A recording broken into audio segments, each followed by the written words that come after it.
Welcome to Reality Tea Times 2, the podcast where we discuss all the trash reality TV we love to hate.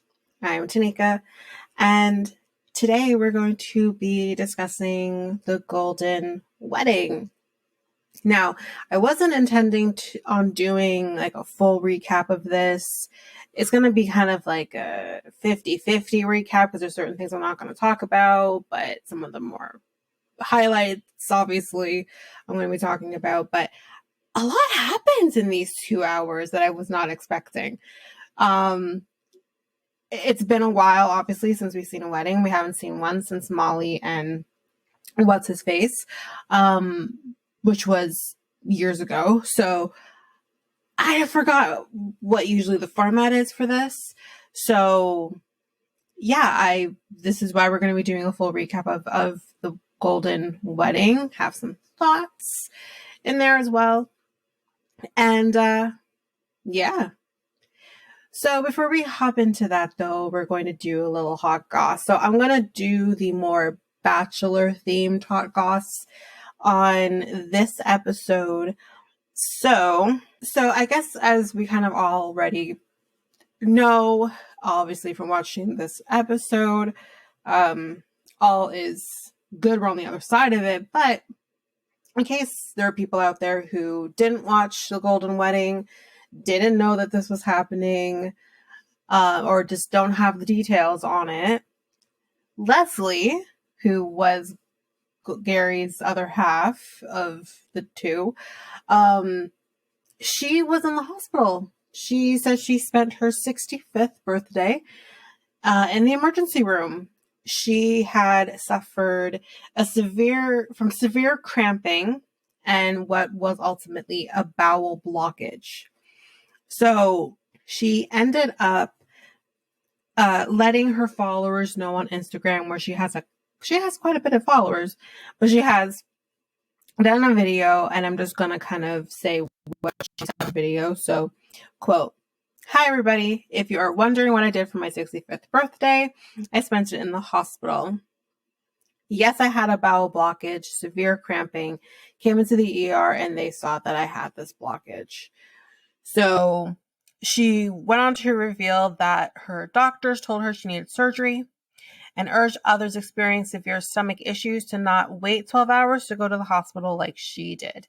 So I 100% agree with that. I haven't had a blockage per se, but I have definitely, I think I've mentioned on the podcast before, I did have a kidney stone attack. I've had two, the last one being late 2022. Right? 2022? Yeah, late 2022. And yeah, that was a whole different situation. The pain's a little, I don't know what pain she was experiencing. It's probably more abdominal. For me, my pain was more on the side, traveling up my back. It feels like the pain is abdominal, but it probably isn't. And it's very sharp pain. So 100% if you think you're okay, nothing's wrong, you think everything is normal, it might not be. So, with me, my kidney stones it was that pain, and that shit happens when you're passing the stone.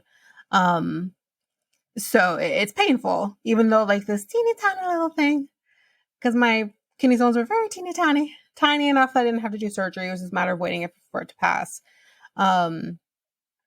It's so painful. 10 out of 10 don't recommend. I really don't. I do not recommend having a kidney stone if you can avoid it. So yeah, it definitely, I love this message that she gave, is you just never know what your body could be experiencing. So she went on to say that it was something so random. It was actually scar tissue from when I had an she had her appendix removed. I can't pronounce the type of surgery. Anyway, she had that removed when she was 18 years old. So it was scar tissue, which I've had family members where that's happened too. I actually just had a family member recently where that happened. So she says that, so happy new year. She goes on to say, I think I'm getting out today, which she did. She got out, enough time to go to the wedding.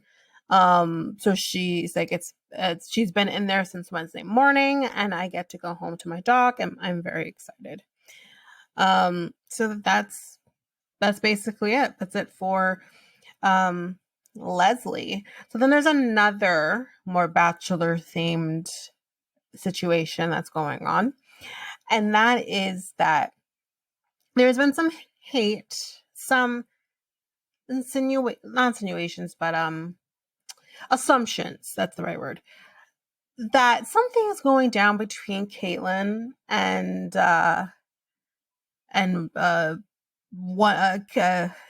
Tayshia's ex-fiance. So here's the story. Kaitlyn ended up throwing a New Year's Eve party over the New Year's Eve weekend, where she invited, fellow Bachelor Nation and other reality TV people.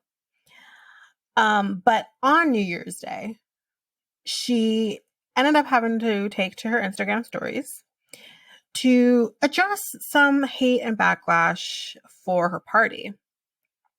So she says, you would think by now I'd be used to the hate. I'm not. Your words hurt. Your shaming hurts.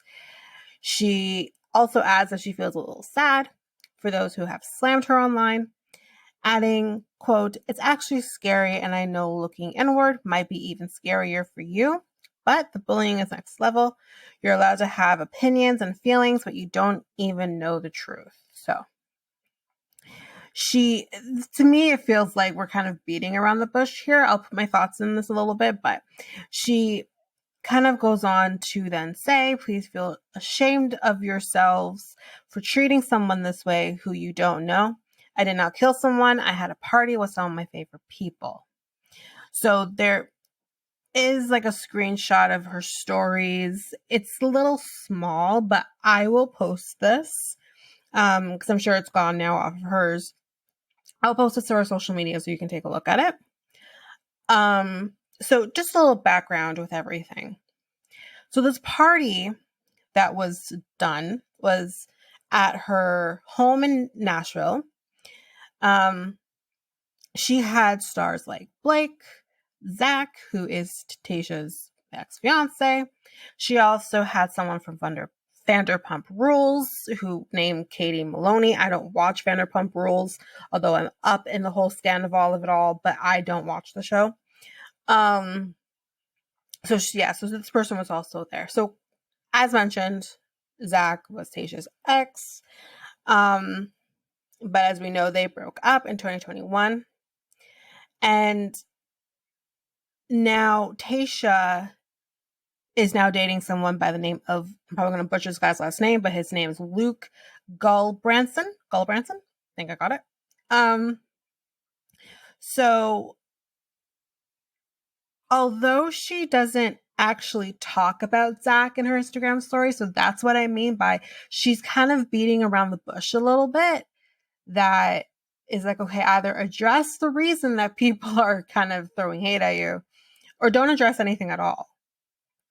I don't disagree with her saying, y'all need to back the fuck off and look into yourself before you come attack people you don't fucking know. I agree with that. But at the end of the day, you are a person who's out there. You haven't, like, you didn't go away once your season was over. You went on and did other things. You went to do Dancing with Stars. You went to do your podcast. You're very much a person who's still in the limelight. So unfortunately with that comes people who are going to have opinions, and comes people who are going to have questions. And if something happened at this party that was captured in videos or pictures with Zach, then maybe address them. Or address them, whether you're telling the truth or you're lying, just address them. and you didn't, which to me makes me think that, well, is there something going on? Now, usually while reading this, I'm like, well, who gives a shit? Really and truly, like, who gives a shit? We all know people in Bachelor Nation, the people we've seen on these shows date each other or whatever. The issue is, though, and I forget this, is that Tayshia and Kaitlyn are friends. They're close. So I think a lot of us can agree, as a quote unquote girl code situation, you don't date your friend's ex. That's kind of pushing it. So maybe this is more about either A, nothing happened and there's nothing for her to address, or two, she's trying to self-preserve. Maybe Zach is also trying to self-preserve. We don't know where he lands on all of this. And doesn't want to make herself look shitty. Because Kaitlyn has made herself look shitty in the past, which is probably why she's not one of my favorite people of Bachelor Nation. Because there's just some things that, you know, whatever. She's not one of my favorites. I don't dislike her, but she's just not one that I follow past that. But yeah, it's interesting that she just doesn't address that. Those are my thoughts on that. She does continue to say on her stories, I wish I could just share my truth and tell you my side. It's hard to bite my dang tongue sometimes. But you're not. You know what I mean? You're actually not saying anything about anything. You're just kind of beating around the bush a little bit. But to each their own, I guess, right? So that's it for the Bachelor themed hot goss for this. I'm sure we'll have more, especially with Joey's season coming soon. So let's get into the reason that we are here. So the golden wedding. So again, as mentioned at the top of the episode, we are going to be kind of talking about like some of those in between segments that happened between the wedding and stuff. There's going to be some highlights that I'll talk about that happens like in the actual, you know, cocktail hour kind of situation that they had before the wedding started. We'll talk about certain things that happened in there. I'm not going to go ahead just in case you didn't watch the episode. There is one segment that I don't talk about. I'll address it when we get there, but so this is going to be somewhat of an abridged version of a recap, but let's get into it. So we are live from La Quinta Resorts. Jesse kind of mentions here in the beginning that he might have to dip out because, well, his wife is due to deliver in any fucking second. So he might have to leave because of it. Now, spoiler alert, he doesn't have to leave at any point during the 2 hours. So he's there. So wife did not go into labor. But he does mention again, like, if I do have to dip out, at least we have some help. And that is Kathy and Charity are also going to be kind of at like a red carpet situation and interviewing people that they, you know, they happen to see who come in. So with that, Jesse talks with Ellen, and we see that Ellen is actually wearing the earrings that Gary had given her during their one-on-one. So good for her. Then we end up seeing, before we go to that, Ellen does mention that she actually went on her very first date since I guess being on the show. So she's like, watch out. She's, you know, she's going out there. So good for her. So then we go to a clip where we see Gary and Teresa's first Christmas together with their families coming together.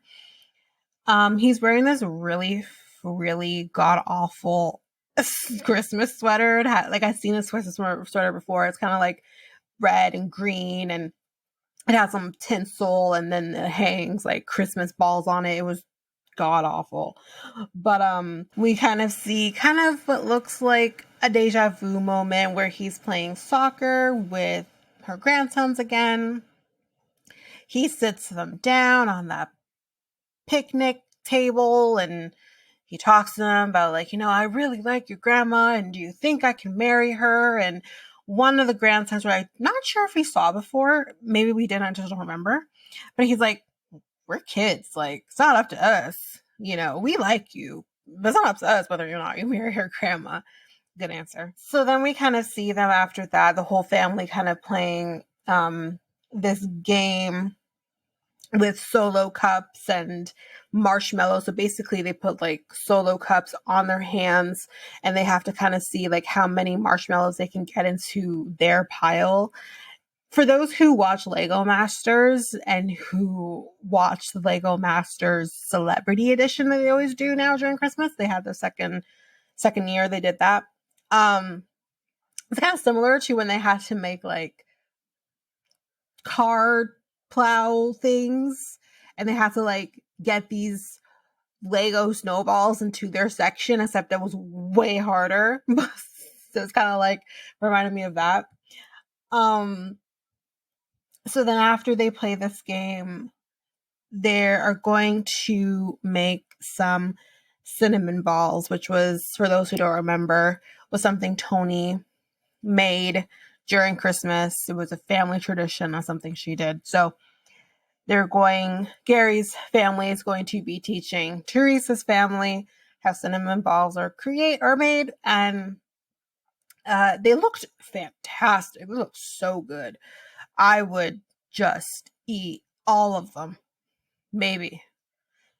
But yeah, it looked so good. So then, we hear that their wedding registry is on Amazon, which I didn't know Amazon had a wedding registry. Good to know, for future. But yeah, I'm like, oh, okay, cool. Yeah. And then we kind of see the dog is trying to eat some of the cinnamon balls because he also thinks they're fantastic looking. So that's basically it for the Christmas holidays. We kind of see them closing it off with them kissing under the mistletoe, which I looked like it didn't look pretty. They need a little more mistletoe looking mistletoe, they have bells and shit. Anyway, so that's that. Then we see Kathy is talking to Gary's daughters. I thought, so I'm going to be talking about some of the looks too, of the main players here. I mean, everyone looked fantastic, but I'm going to be talking about the main players here. I thought his daughters looked incredible in what was given to them. Their makeup was on point. I think Jenny's the one with the blonde hair. She looked incredible. She was great. Those dresses were fucking god awful. I don't care what anyone has to tell me. The color, first of all, the color didn't work well with one daughter because of her skin complexion. It worked well with Jenny. I can't remember his other daughter's name now. It worked well with Jenny with her complexion. And then not only that, but then it looked like it was too fucking baggy in the top. And then you have these weird little things that were just on the side of the dress on either side. I didn't like the ruffle type look that the dress. I hated it. I thought it was god awful as well. My mom liked the top half. I'm like, I don't like any of it. I think it was not. It could have been better, and I'll get to why I think it could have been better because we see how it could have been better. But they both, his daughters and then Teresa's daughter, were wearing the same dress. So clearly they wanted to point out the daughters, but you could have pointed them out in a different dress. Because I no. If you had to go with the color, fine, but no. Anyway.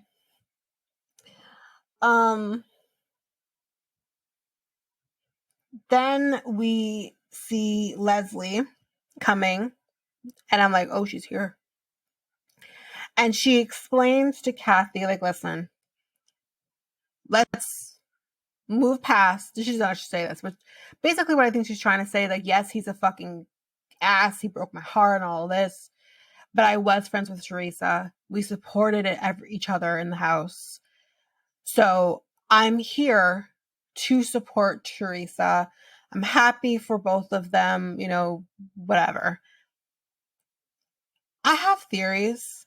We talked about this in length in the final episode with Meryl, but I do wonder, which actually brings me to another thing that I don't think I mentioned here, but I'll mention it now because I think I had a hot goss for it, but I'll mention it now.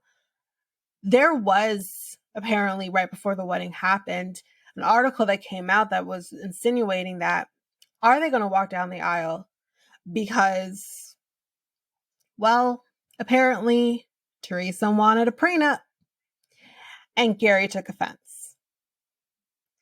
But ultimately, she does marry him without the prenup. That says a lot with everything that's been said about him thus far, coming out of the finale. So that's very interesting. Anyway, that's kind of that.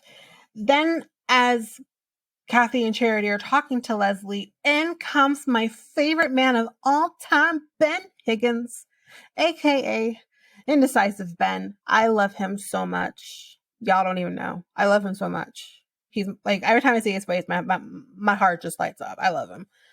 And he says to Leslie, listen, I like to dance. You like to dance. As we know, the song Prince wrote was about you because y'all fucked. And, you know, let's cut up a rug after this thing. So they're going to do some dancing after the wedding. So we'll see. So there's that. Then we see Joey shows up after that. And I think, yeah, he was talking with Charity and Kathy.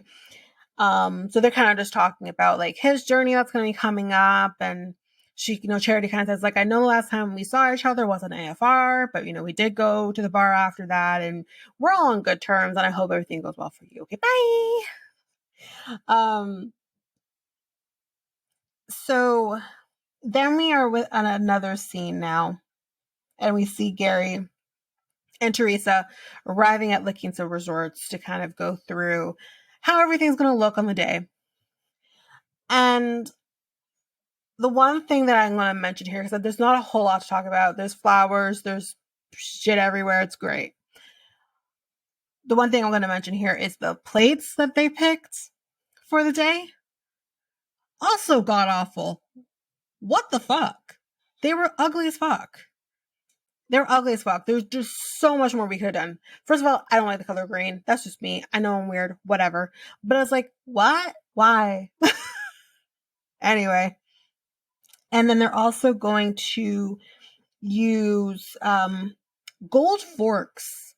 Because why not? We're going to hit the nail on the head, right? With using gold forks. Because, yeah.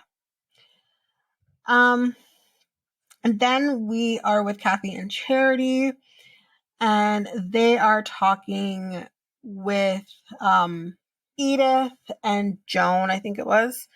Yeah, I think that's who it is. Oh, no, sorry. I think it was Wells. Am I there already? Yeah.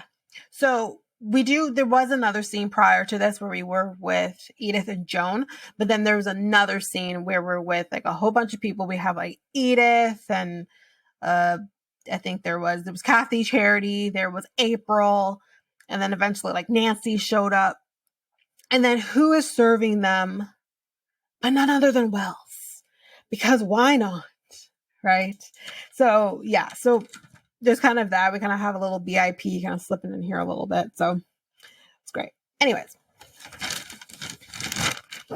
Moving on, we are now in another scene here. So this was a little longer. And we kind of find out here that Gary's going to go wedding band shopping. Teresa's going to go wedding dress shopping. So this is what's going to be happening on both sides. So what we'll do is I'll tackle Gary's scene all at one time, and then I'll do Teresa. So Gary is with Neil, of course, picking out wedding band. So he picks out this pretty wedding band for her. And then he ends up choosing this meteorite ring that has like white, and then it's kind of has like gold or around the white. Like the white is the main part of the ring. It's actually a very pretty ring. So he's like, that's it, that's the one. So that's basically it for him with the wedding bands. Now with Teresa, she's wedding dress shopping. Her daughter kind of mentions like she wants to have this moment with her mom where she's able to put the veil on her the way that Teresa did for her before, when she was wedding dress shopping for herself. So she wants to have this moment with her.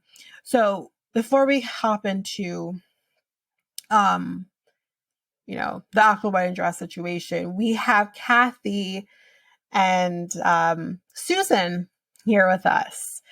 Susan's going to be a reoccurring character. We'll get to that in a minute.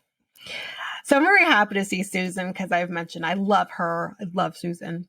So Teresa shows up and yay. And the actual designers, I guess, of the dress is there. I don't know who the fuck they are, but anyways. The first dress she puts on, I'm like, incredible. She looked beautiful. I thought it was an amazing dress. Finally, we have something that looks great. She did an amazing dress. The one thing that I noticed with the dress, which is why I'm happy she ended up picking the one she did pick, because it was very similar, was I noticed the top of it, because it was sleeveless, the top of it kind of went a little too high on the chest. So I think like it just, unless they could tailor that, it wouldn't have looked good.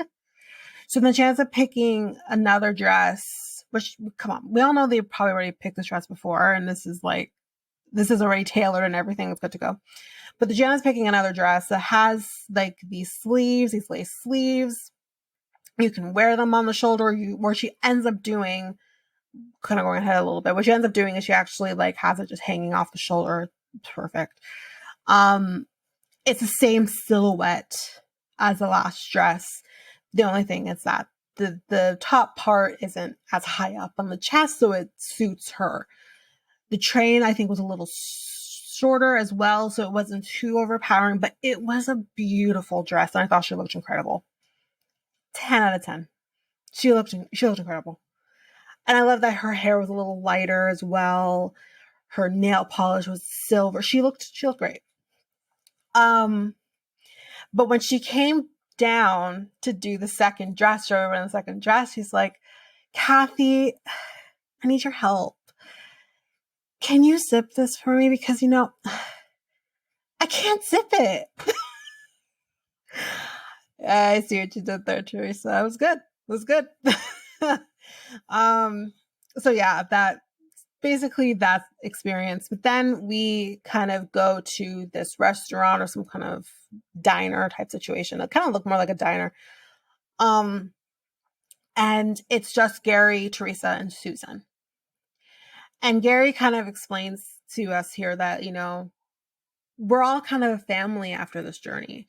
All of the women and me, Teresa, we're all close. And then they end up asking Susan, would you officiate our wedding? Because Teresa also explains, which, yes, this did happen. You forget this because it's a minor detail, but she says, like, when I had my first stage, Susan helped me get ready. She was doing my hair. So she's kind of always been a support. And I think for Gary, which again, minor detail we don't remember, but yes, this all happened, is he says, like, when every rose ceremony, do you remember what you would do? And she does it, where she kind of puts like her fist over her heart. you know? And he's like, every time he would do that, it would just give me a calm. So I think with those two things in mind, this is why they picked her. And I was shocked by this. And I was like, oh my God, this, ugh. I was getting emotional. I don't know about anybody else, but I was getting emotional. I'm like, oh. But yeah, that's kind of that scene. So then we're back with Jesse, and we're with Brayden and Christina Mendrell. Now, guys, I guess I was living under a rock because I didn't know they were a thing. I think I briefly heard that they were a thing, and it just kind of got out my mind after that because I think I read an article very recently, and I'm like, oh, they're a thing. Okay, cool. Now, for those who don't know who Christina Mandrell is, if you're not a country person like me, the reason she uses her last fucking name is because her mom is famous. So, Mandrell Sisters, I think it is, their country group. I don't fucking know. Anyways, she was on Zach's season. She was a little problematic on Zach's season, so she didn't last very long, even though they seemed to be going on the right direction. And then it all fell apart. And obviously we know who Brayden is at this point. It hasn't been too long that we should know who Brayden is. But their thing, great. I'm happy for them. And they're kind of talking about like, do you guys like exchange earrings and shit like that? She's like, yeah, we have a lot. Like we have things that are coming up. He doesn't know about it. Like he doesn't know yet. And then I'm realizing that's what's kind of going on. I'm like, girl, he got a bigger surprise for you. And he ends up saying, you know what, Jesse? I think he had the mic. He's like, can you hold this? And he's like, I have something for you. And we see him go into like a pocket or whatever. And you're like, oh shit. He's about to propose. And he gets down on one knee and I'm like, oh my God, he's proposing. He proposed to her. And I'm like, oh, I was shocked. It was at this point, like, I guess I'm covering the show as a full recap because my God, I wasn't expecting this at all. First of all, if you don't remember who Brayden is here during charity season, you were like, really, dude? Are you really ready for something like this? And it kind of saw the switcheroo a little bit when he was on BIP. He felt kind of bad for him. At the same time, you're just like, but everything happens for a reason. You know what I mean? I just wasn't expecting this. And it's not like he's with someone who's, going to play games or whatever. Christina's a mom, right? So he's in it. But she does say yes. She was obviously shocked and he's engaged. Congratulations. I was shocked. He does, at some point it is mentioned that he did ask Gary and Teresa if this was okay, for which they said yes. So that's that. Congrats. Moving on. So we have another scene, and it's now the bachelorette party. We have Faith, Ellen, Susan, and Sandra, as well as Teresa, obviously, at the bachelorette party. They end up bringing her a gift that was off her Amazon wedding registry. It's champagne flutes. They're flutes. Glasses and flutes are so different, but I think the right term would be to use flutes. And they're like, let's test the flutes out now. And I'm like, do you want to run it through a dishwasher or, soap and water? I don't know. Whatever. Moving on, though. Teresa has a surprise for the women. And that surprise is this. She gives this explanation first, though. She says, listen, when I walked out at the limo the first night wearing nothing but my birthday suit, she was wearing a nude bodysuit.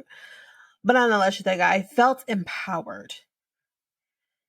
So because she felt this empowerment, she suggests let's do a boudoir shoot.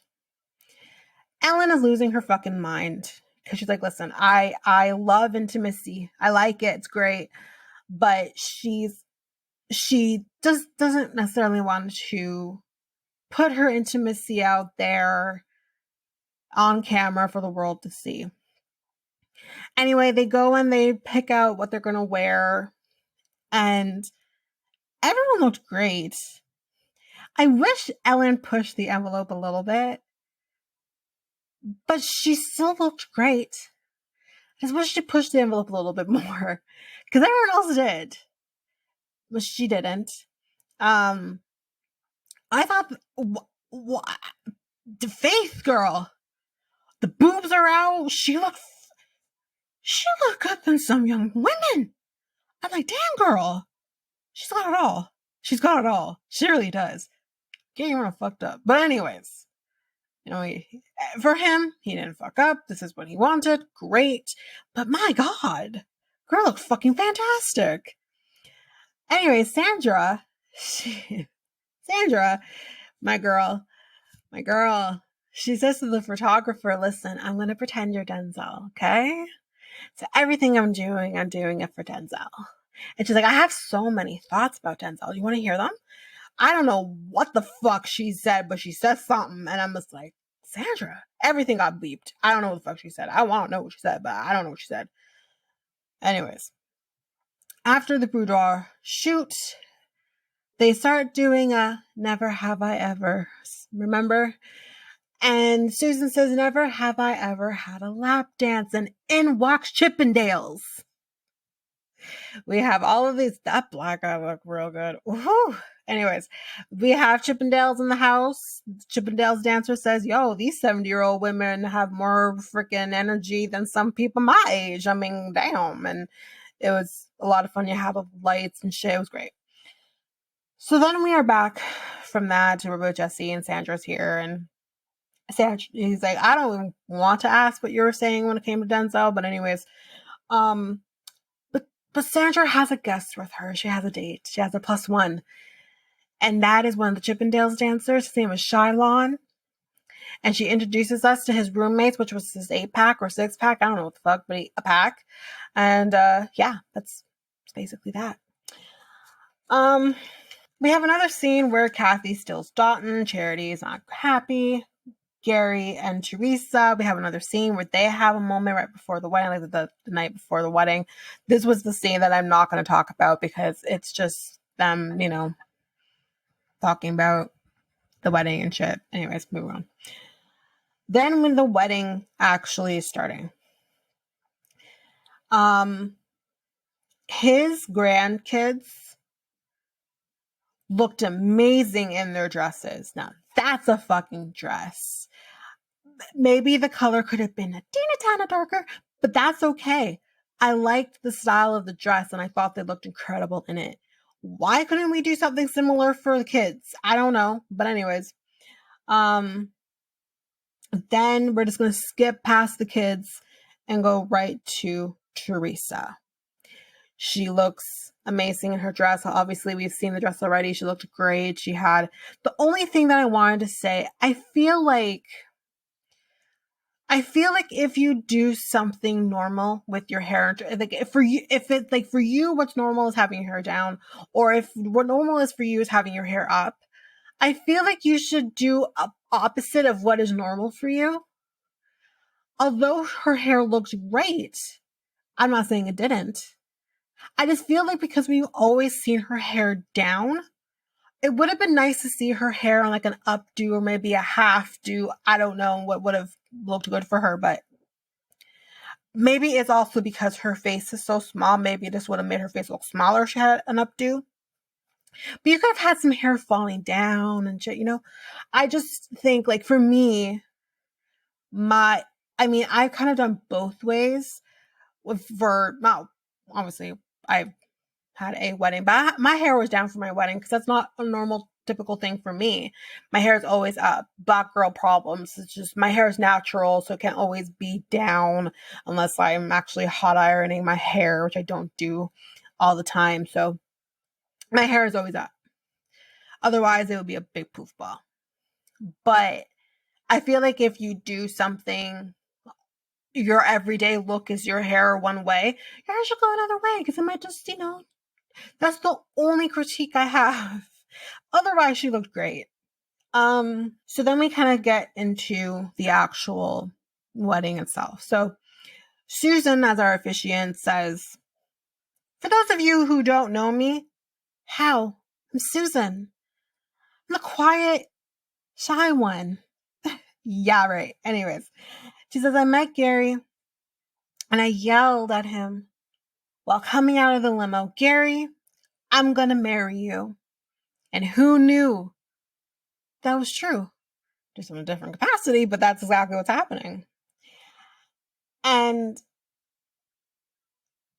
she says, "If someone would have told me I was going to officiate the first golden wedding and he wasn't marrying me, yeah, that's probably right." She had jokes. I thought she was a great officiant. So then she's like, let's, we kind of get into it. And both of their kids come forward and say some words for them. I'm not going to go into everything that they said, but it was very heartfelt on all their ends. So it was great. We come back from commercial and they do their vows, which surprisingly enough, Gary was not crying to an extent that I thought that he would have. But their vows were heartfelt. Again, I'm not going to go through every little piece of that. It was heartfelt. It was great. It was emotional. So yeah. Then her grandson comes forward because he's the ring bearer and the rings are tied on like the pillow and they're trying to get the rings off the pillow, but whoever the fuck tied these rings to the fucking pillow really tied them to the fucking pillow because everyone was struggling to untie them from the fucking pillow.